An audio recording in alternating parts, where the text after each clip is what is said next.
16 ছেপ্টেম্বৰ লোহিত খাবলো ৰাজপথত যুদ্ধ সদৃশ তৎপৰতা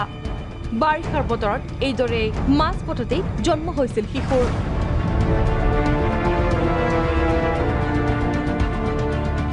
22 ছেপ্টেম্বৰ ৰুণচুক ঠাকুৰবাৰী মাজুলী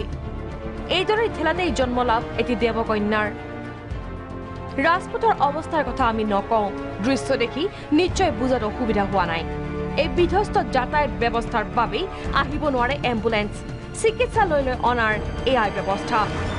মুখ্যমন্ত্ৰী আমাৰ গৃহ সমষ্টিত ক'বলগীয়া লাজ লগা মানে বহুত কথা আছে কিন্তু এতিয়া ক'বলৈ বাধ্য হৈছোঁ আপোনালোকে যিটো গাঁৱৰ মূৰৰ পৰা এতিয়ালৈ মানে গোৱালবাৰী ঠাকুৰতী তিনিআলিলৈকে 4 কিলোমিটাৰ পৰ আমি ঠেলাৰে ঠেলি আনিছোঁ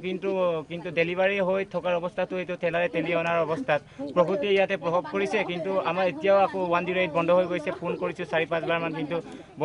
বন্ধ হৈ যোৱাৰ ফলত আমাৰ বহুত অসুবিধা হৈছে ঠেলাখনতে ঠেলি মেলি আৰু যেনে তেনে মানে আনি আছোঁ ৰাস্তাতে পঢ়ক